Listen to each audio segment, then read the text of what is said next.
जरा सा किसी ने शक तरद्दुद में डाला तो आप भी कंफ्यूजन का शिकार हो गए और पहुंच गए हजरत के पास। हजरत जरा ये बताइए, आपको तो अल्हम्दुलिल्लाह इस तरह से मुस्तहकम यकीन, पुख्ता यकीन रखना चाहिए कि अगर ख्वाब में भी आपसे कोई पूछ लो कि तुम्हारे नबी की क्या शान है तो आप कह दीजिए सबसे औला वाला हमारा नबी, सबसे बाला वो वाला हमारा नबी। कोई ख्वाब में भी पूछे कि तुम नबी को जिंदा समझते हो या माज़अल्लाह मुर्दा, ख्वाब में भी जवाब दे दीजिए तू जिंदा है वल्लाह, तू जिंदा है वल्लाह, मेरी चश्मे आलम से छिप जाने वाले। अगर कोई ख्वाब में भी आपसे कह दे नबी कुछ नहीं देते हैं तो ख्वाब में भी चैलेंज कर दीजिए, कौन देता है? देने को मुंह चाहिए, देने वाला है सच्चा हमारा। जब इस यकीन के साथ सुन्नी बन के रहिएगा तब टनाटन कहलाइएगा।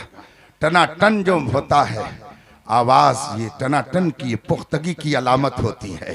घड़े पे अगर आप हाथ मारें टनाटन आवाज आए तो आप समझ जाते हैं कि ये पक्का है। इसी तरीके से ख्वाब में भी आप दन्न से जवाब दे दे तब कहा जाएगा कि ये पक्का सच्चा सुन्नी सही अकीदा है। और याद रखिएगा हुजूर ताजुश शरिया मेरे मुर्शिद गिरामी ने एक जुमला फरमाया जो यूट्यूब पर आप सुनते रहते हो कि सुन्नियत है तो सब कुछ है, सुन्नियत है तो सब कुछ है। आप बिल्डिंगें बना लीजिए, आप प्रॉपर्टी बना लीजिए, पूरी दुनिया के आप मालिक हो जाइए, हमको इससे कोई मतलब नहीं है। हम तो ये देखेंगे कि मुस्तफा का गुलाम है कि नहीं है, रसूल का वफादार है या रसूल पाक के वफादार बन के रहिए। सबसे पहला पैगाम मेरे मुस्तफ़ा का अकीदे तौहीद और अकीदे रिसालत है, इस पर यकीन रखिए।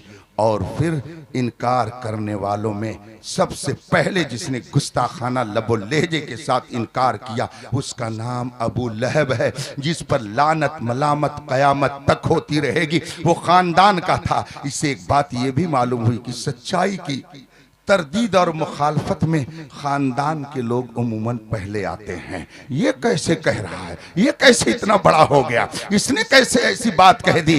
खानदान की तरफ से ही मुखालफत ज्यादा होती है, मगर कोई खानदान का हो या बाहर का हो इससे मतलब नहीं है। अल्लाह तबारक व तआला के पैगाम को जो तस्लीम कर लेता है वही मुअज़्ज़ज़ व मोहतरम हो जाता है। सबसे पहला इनकारी अबू लहब, जिसने हुजूर की शान में गुस्ताखाना लबो लहजा इख्तियार किया। और फिर मेरे आका सल्लल्लाहु अलैहि वसल्लम ने जब मक्के के लोगों को अकीदे तौहीद और रिसालत बताया तो उन्होंने नबी की शान में गुस्ताखियां शुरू कर दी, नबी को ईज़ा देना शुरू कर दिया। मेरे मुस्तफ़ा ने उस वक्त क्या फरमाया?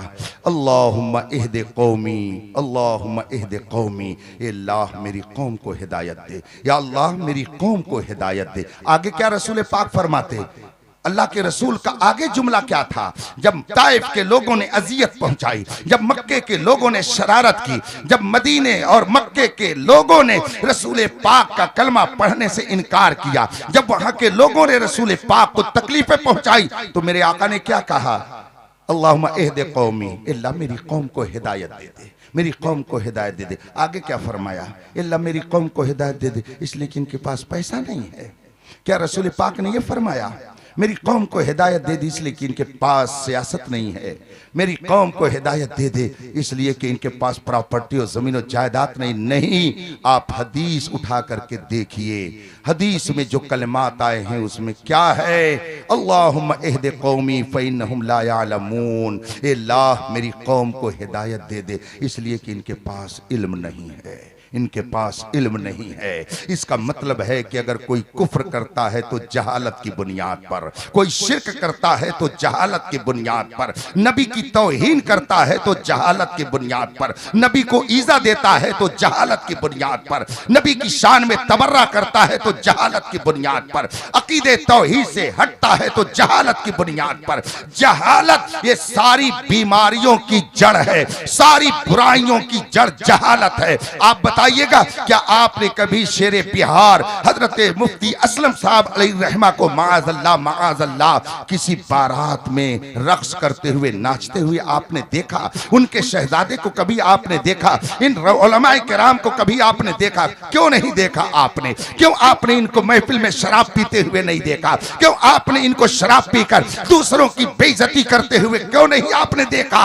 इसलिए कि आप कहेंगे हजरत इनके पास इल्म है, ये आलिम है। इसका मतलब है कि इल्म सारी बुराइयों से रोक देता है और जहालत सारी बुराइयों का दरवाजा खोल देता है। अगर कोई शिर्क करता है तो अपनी जहालत की बुनियाद पर। इसलिए मैं कहता हूं, कोई चाहे दानिश्वर कहलाए, चाहे कोई इंजीनियर कहलाए, चाहे कोई डॉक्टर कहलाए, चाहे कोई मास्टर कहलाए, चाहे कोई लायर कहलाए, जिसने अपने खालिक व मालिक को नहीं पहचाना वो कुछ भी नहीं हो सकता है। खुदा का शुक्र है कि उसने हमें अपनी पहचान के लिए अपने महबूब को भेजा, तो हमने अजमत मुस्तफा को भी जाना और मारिफत खुदा भी हासिल कर ली।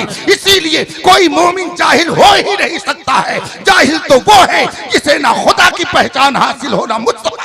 सुभान अल्लाह, सुभान अल्लाह, सुभान अल्लाह, जिंदाबाद, जिंदाबाद। सारी बुराइयों की जड़ जहालत है। शिर्क और कुफ्र की गंदगी जहालत की बुनियाद पर आती है। इसीलिए मेरे मुस्तफ़ा फरमाते अल्लाहुम्मा इहदि कौमी, ए अल्लाह मेरी कौम को हिदायत दे, इसलिए कि इनके पास इल्म नहीं है।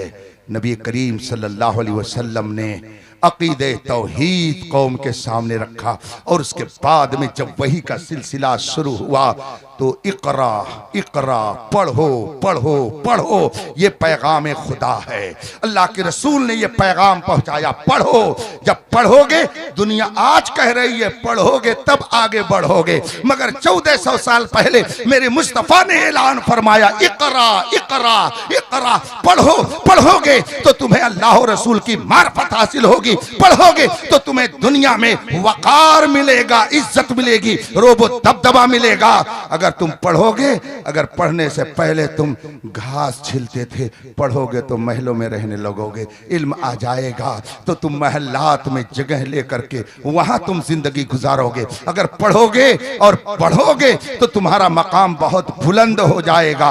इकरा, ये पैगाम खुदा है, पढ़ो पढ़ो। पढ़ोगे तो अल्लाह तबारक व तआला तुम्हें दुनिया और आखिरत में सुरखरुई अता फरमाएगा। अल्हम्दुलिल्लाह इन हजरात ने पढ़ा पढ़ा और पढ़ा तो अल्लाह तबारक व तआला ने इनको दिया बढ़ा। अब इतना बढ़ाया कि चाहे गांव का चौधरी हो या गांव का मिनिस्टर हो, वजीर हो, प्रधान हो, अगर वो आलिम और हाफिज नहीं है तो उसके कहने से कोई नहीं झुकेगा। और जो ही इस हाफिज कुरान ने मुसल्ला संभाला और अल्लाहु अकबर कहा तो बगैर कहे हुए प्रधान जी भी वैसे ही करेंगे जैसे इमाम साहब ने कहा है। अगर इमाम साहब रुकू में गए तो ऐसा हो नहीं सकता है कि मुक्तदी अगर मिनिस्टर हो, वजीर हो, वो कहे कि आपके कहने से थोड़ी मैं जाऊंगा, मैं अपने कहने से जाऊंगा। और अगर उसने ऐसा किया तो उसकी नमाज ही नहीं होगी। उसे झुकना है कब? जब इमाम झुकेगा। उसे सजदे में जाना है कब? जब इमाम सजदे में जाएगा। ये मकाम इल्मे दीन मुस्तफा की बदौलत अल्लाह ने उस शख्स को अता कर दिया जिसने अपने आप को इल्मे दीन मुस्तफा के रास्ते में लगा दिया है। खुदा का करम है, खुदा का एहसान है कि आपकी आबादी में वो इदारा कायम जहां पर इल्मे दीन मुस्तफा पढ़ा और पढ़ाया जा रहा है और ये तलबा वहां से फारिग हो रहे हैं। अल्लाह तबारक व तआला इनके इल्म में, उम्र में बरकत अता फरमाए। मैंने एक हदीस शरीफ पढ़ी, किसी शख्स ने हजरत अब्दुल्ला इब्ने अब्बास या अब्दुल्ला इब्ने मसूद रज़ी अल्लाह तआला अन्हु से सवाल किया, लोगों की हलाकत कब है? लोग हलाक कब होंगे? लोग बर्बाद कब होंगे? लोगों की बर्बादी की पहचान क्या है? हजरत अब्दुल्ला रज़ी अल्लाह तआला अन्हु ने फरमाया कि लोगों की हलाकत की पहचान यह है कि उस गरोह में, उस कौम में आलिम दीन न रह जाए। आलिम दीन ख़त्म तो इसका मतलब यह है कि कौम हलाक व बर्बाद हो जाएगी। खुदा का शुक्र अदा कीजिए कि अभी आपकी कौम में उलमाए दीन मौजूद हैं। खुदा का शुक्र अदा कीजिए। और इनका मकाम क्या है, इल्म दीन मुस्तफ़ा की बरकत से इनका दर्जा क्या है। इमाम अहले सुन्नत आला हज़रत रज़ी अल्लाह तआला अन्हु ने फतावा रज़विया शरीफ में एक हदीस कोट फरमाई और रसूल पाक सल्लल्लाहु अलैहि वसल्लम का एक इरशाद नक़ल फरमाया। फतावा रज़विया में ये मौजूद है। आला हज़रत फरमाते हैं कि हदीस में फरमाया गया, एक आम आलिम और एक आम मुसलमान और एक आलिम के दरमियान दर्जों की जो बुलंदी है, आला हजरत फरमाते हैं कि एक आलिम और एक आम मोमिन के दरमियान 700 साल के रास्ते की बुलंदी है दर्जे के एतबार से। 700 साल तक एक आम मोमिन चलता रहे 700 साल तक जब चलेगा तब जाकर के कहीं एक आलिम के दर्जे पर वो पहुंच पाएगा। इतना ऊंचा मकाम है एक सच्चे आलिम दीन का। ये दुनिया में अल्लाह की तरफ से उसे ये इनाम मिला और फिर जब मैदान महशर कायम होगा तो इनका जलवा क्या होगा। बस हदीस शरीफ सुना करके मैं आपसे रुखसत हो जाऊंगा। देखिए तकरीबन आपसे 50 मिनट हो गया गुफ्तगू करते हुए, अभी बहुत कुछ आपको सुनना है और इंशाअल्लाह सुबह तक सुनते रहेंगे। जब मैदान महशर कायम होगा, हमारा इस पर यकीन है कि एक दिन मरना है और मरने के बाद उठना है। किसी और के यहाँ इसका अकीदा ना हो न सही, मगर हमें यकीन है कि मरने के बाद उठना और हिसाब व किताब होगा। इस पर यकीन रखिए। मैदान महशर कायम होगा, एक तरफ उलमा होंगे, एक तरफ मुजाहिदीन फी सबीलिल्लाह होंगे और दूसरी तरफ वहीं पर इबादत गुजार होंगे। मैदान महशर कायम होगा, अल्लाह तबारका व तआला की तरफ से हुक्म होगा, ऐ इबादत गुजारो, ऐ दीन के रास्ते में लड़ने वालों, उदखुलुल जन्ना, जाओ जन्नत में चले जाओ, जन्नत में चले जाओ। तो जितने इबादत गुजार होंगे और जितने भी मुजाहिदीन फी सबीलिल्लाह होंगे वो सब जन्नत की तरफ जाने लगेंगे।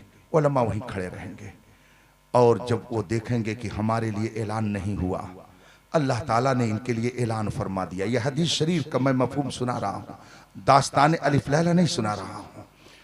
जब अल्लाह की तरफ से ऐलान होगा उदखुलुल जन्ना, जाओ जन्नत में दाखिल हो जाओ, तो आबिदीन मुजाहिदीन यानी इबादत गुजार और खुदा की राह में लड़ने वाले ये जन्नत की तरफ जाने लगेंगे और उलमा को ये हुक्म नहीं दिया जाएगा।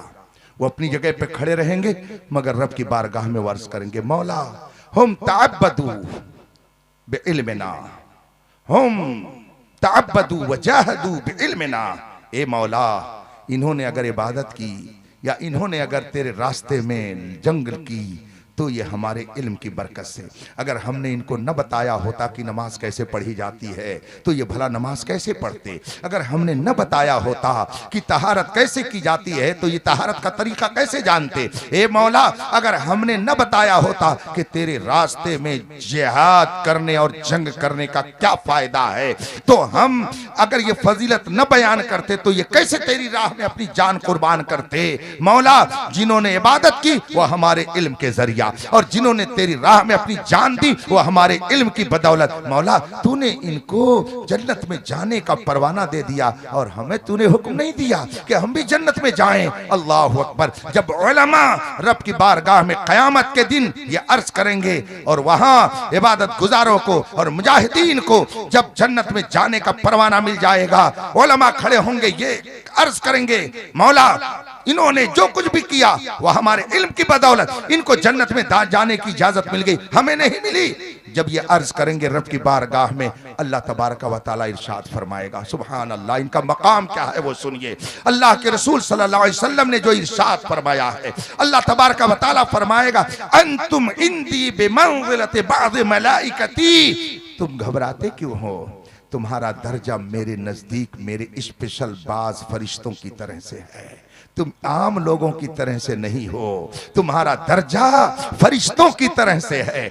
अगर वो जा रहे हैं तो उनको जाने दो। अब ये जब सुनेंगे रब की तरफ से इतनी बात तो खामोश हो जाएंगे और कुछ देर के बाद खुदा की तरफ से ऐलान होगा, खुदा की तरफ से आवाज आएगी, निदा दी जाएगी, जाओ ए गरोहे उलमा, जाओ जाओ और जिस जिसकी चाहो तुम शफात कर लो, जिस जिसकी चाहो शफात करो, जाओ जिस जिसको जन्नत में लेके जाना चाहो जाओ। उन्होंने अपने लिए किया तो वो जन्नत में जा रहे हैं, मगर तुम्हें तन्हा नहीं जाना है। अगर तुम दुनिया में जमात के साथ रहते थे तो यहाँ भी तुम जमात ही के साथ जाओगे। जाओ तशफअ, तुम इशफअ, जाओ शफाअत करो, तुम जाकर के शफाअत करो। अब ये उलमा जब खुदा की तरफ से इजाजत पाएंगे, अब नजर दौड़ाएंगे किस किस ने दुनिया में मेरे साथ हुस्ने सलूक किया था, कौन कौन मेरा था, किसने किसने मेरी ताजीम की थी। यहाँ मामला कुछ और है, वहाँ मामला कुछ और होगा। इतने लोग यहाँ पर मौजूद हैं, अगर सुबह को मुझे आप कहीं पर देख लें तो आप जरूर पहचान जाएंगे कि अख्तर हुसैन कादरी है, रात इसी ने तकरीर की थी,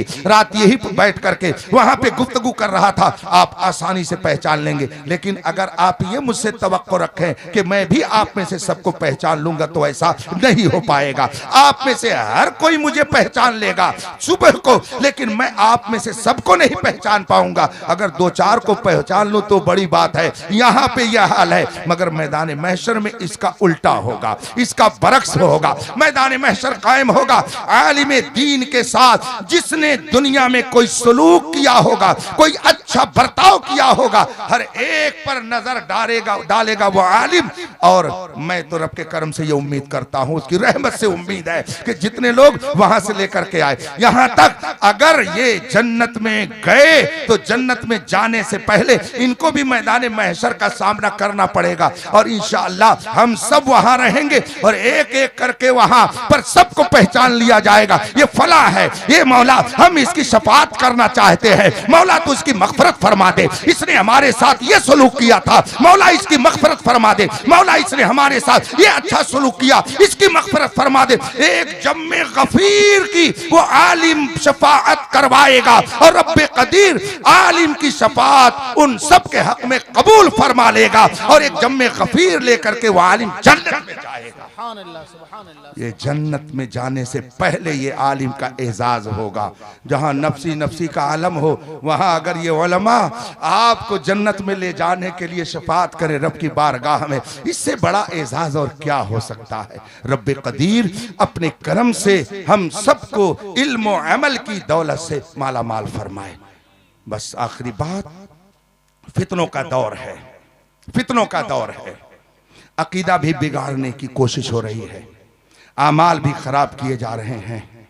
और शरबते रूह अफजा, रमजान आ रहा है, चंद दिन के बाद रमजान आएगा, अल्लाह उसकी बरकतें लेने की हमें सआदत अता फरमाए। रमजान आ रहा है, शरबत उसके दरमियान लोग इस्तेमाल ही करते हैं। शरबते रूह अफजा में जहर घोल करके पिलाने की पूरी कोशिश पूरी दुनिया की तरफ से हो रही है। इसलिए रफीकान मोहतरम, अगर आप चाहते हैं कि आपका अकीदा सलामत रहे, आपके अच्छे अमाल सलामत रहें, आपकी तहजीब, आपका कल्चर, आपकी सकाफत सलामत रहे, अगर आप चाहते हैं आपका ईमान और अकीदा सलामत रहे, तो फितनों के इन हुजूम में, फितनों के इस दौर में अगर आप अपनी सेफ्टी चाहते हैं, हिफाजत चाहते हैं, तो हिफाजत का सबसे मजबूत किला वो है जिसे मसलके आला हजरत कहा जाता है। याद रखिएगा, इसी किले के अंदर रहिएगा। मेरे मुर्शिदे गिरामी हुजूर ताजुश्शरिया पैगाम देते हुए फरमाते हैं, जिंदगी ये नहीं है किसी के लिए, जिंदगी है नबी की, नबी के लिए ना समझ मरता है, जिंदगी के लिए जीना मरना है सब कुछ नबी के लिए। मसलके आला हजरत पे कायम रहो, जिंदगी दी गई है। मैं आप सबको मुबारकबादी पेश करता हूँ। अल्लाह तबारक व तआला आप सबके ईमान की, अकीदे की हिफाजत फरमाए। और आजकल जो फितना चल रहा है, कोई किसी सहाबी को बुरे अलकाब से याद करता है, कोई किसी सहाबी की शान में गुस्ताखी करता है, ऐसे सारे लोग किलाबे अहले नार हैं, जहन्नमियों के कुत्ते हैं। ये मैं नहीं कहता, ये 1400 साल के अकाबिर की का इरशाद है, उनकी बात है। बल्कि हजरत अमीर मुआविया के बारे में तो बाकायदा ये फरमाया गया, वमन यकुन यतअन फी मुआविया फहुवा कल्बुम मिन किलाबिल हाविया, जो हजरत मुआविया की शान में तबर्रा करे, उन पर तानो तशनी करे, वो जहन्नम के कुत्तों में से ये कुत्ता है। आजकल सहाबा की शान में गुस्ताखी करने वालों की टोली कीड़े मकोड़ों की तरह फैल रही है। इसलिए रफीकान मोहतरम, आप ऐसे फितनों से अपनी हिफाजत कीजिए। सूना जंगल, रात अंधेरी, छाई बदली काली है, सोने वालों जागते रहियो, चोरों की सुन्नी बन के रहिए, नमाज की पाबंदी कीजिए। न जाने किस गली में जिंदगी की शाम हो जाए। पहले लोग समझते थे कि अभी जिंदा रहना इतने दिन तक, अभी इतने दिन रहना है, मगर अब कुछ नहीं कहा जा सकता। न जाने किस गली में जिंदगी की शाम हो जाए। आप इसको जहन में रखिए। मैं ये नहीं कहता कि आप पैसे न कमाइए, पैसे अगर नहीं रहेंगे तो इतना शानदार स्टेज कैसे लगेगा, पैसे अगर नहीं रहेंगे तो इतने उलमा कहाँ से आएंगे, पैसे अगर नहीं रहेंगे तो इदारा कैसे चलेगा, पैसे अगर नहीं रहेंगे तो शानदार मस्जिद कैसे बनेगी। मैं ये नहीं कहता पैसे न कमाएं, पैसे कमाइए और खूब कमाइए, डॉक्टर बनिए और अच्छे डॉक्टर बनिए, इंजीनियर बन रहे हैं शानदार इंजीनियर बनिए, लायर और एडवोकेट बन रहे हैं शानदार लायर बनिए, डॉक्टर प्रोफेसर और टीचर बन रहे हैं तो शानदार डॉक्टर और प्रोफेसर और टीचर बनिए, आलिम बन रहे हैं तो शानदार आलिम बनिए, हाफिज बन रहे हैं तो शानदार हाफिज बनिए, आप मुफ्ती बन रहे हैं तो शानदार मुफ्ती बनिए, फकीह बन रहे हैं तो शानदार फकीह बनिए, पीर बन रहे हैं तो शानदार पीर बनिए, सब बनिए। इस्लाम ने इन चीजों से रोका नहीं है, मगर सबसे पहले मुस्तफा के वफादार बनिए। कुछ भी बनिए मगर सबसे पहले मुस्तफा के वफादार बनिए। दहर में इसमें मोहम्मद से उजाला कर दो, कहीं रहो, कहीं रहो, किसी माहौल में रहो, मगर फख्र से कहिए हमारा रिश्ता मुहम्मदुर रसूलुल्लाह से जुड़ता है, हमारा रिश्ता गौसो ख्वाजा से जुड़ता है, हमारा रिश्ता इमाम अहमद रजा से जुड़ता है। फख्र कीजिए, इस पे शर्म करने की जरूरत नहीं है। जो लोग शर्म करते हैं उनको चाहिए कि अपने शर्म की चादर अभी हटाएं और फख्र से कहें हमारा रिश्ता ताजुश शरिया से मिलता है, हमारा रिश्ता इमाम अहमद रजा से मिलता है। इसलिए कि इमाम अहमद रजा किसी जाहिल का नाम नहीं था, अरब व अजम के उस एक क्लास आलिम का नाम था जिसने खुद तहदीस नेमत के तौर पर कहा, मुल्के सुखन की शाही तुमको रजा मुसल्लम, ये समत आ गए हो सिक्के बिठा दिए हैं। उस आलिम रब्बानी का नाम है कि अरब व अजम ने जिसके इल्म का लोहा माना और इसके मुस्तफा की उसने ऐसी तहरीक चलाई कि दुनिया कह उठी, डाल दी कल्ब में अज़मत मुस्तफा सैयदी आला हजरत पे लाखों सलाम। फख्र से कहिए कि हमारा रिश्ता इन बुजुर्गों से मिलता है। नमाज की पाबंदी कीजिए, कसरत से दरूद शरीफ पढ़िए, उलमा का एहतराम कीजिए, माँ बाप की खिदमत कीजिए और प्यार बांटिए, अपनों के दरमियान नफरत मत बांटिए। ये जमाना अपनों में नफरत फैलाने का नहीं बल्कि हर अहले ईमान का दूसरे से मोहब्बत करने का वक्त है। आप रमजान के महीने का एहतराम कीजिए, रोजा रखिए। मैं नौजवानों से कहूँगा आप कहीं भी रहें मगर आप अपने आप को रसूल पाक का एक वफादार उम्मती बना के रखें। जो खुदा अपने दुश्मनों को रिस्क देता है, जिस महबूब के सदक़े में अल्लाह अपने दुश्मनों को रोजी देता है, आपको क्यों नहीं देगा, आपको क्यों नहीं इज्जत देगा। दोस्तारा कुजा कुनी महरूम तू की बात दुश्मना नजरदारी। ए मौला, जब तू दुश्मनों को रोजी देता है जो तेरा कलमा नहीं पढ़ते हैं, जब तू उन्हें रिस्क देता है तो हम तो तेरे महबूब का कलमा पढ़ते हैं, हमें तू कैसे भूल जाएगा। इस पर यकीन रखिए, इंशाअल्लाह जितने दिन दुनिया में जिंदा रहना लिखा है रहेंगे, कोई खत्म नहीं कर सकता है। बस शर्त यह है कि आपका यकीन अल्लाह रसूल के इरशाद पर इतना मजबूत हो कि सोते हुए में भी कोई पूछे तुम कौन हो तो कह दो अल्हम्दुलिल्लाह मैं मुस्तफा का वफादार सुन्नी सहीउल अकीदा हूँ। वाखिर दावाना अनिल हम्दुलिल्लाहि रब्बिल आलमीन। अस्सलामु अलैकुम।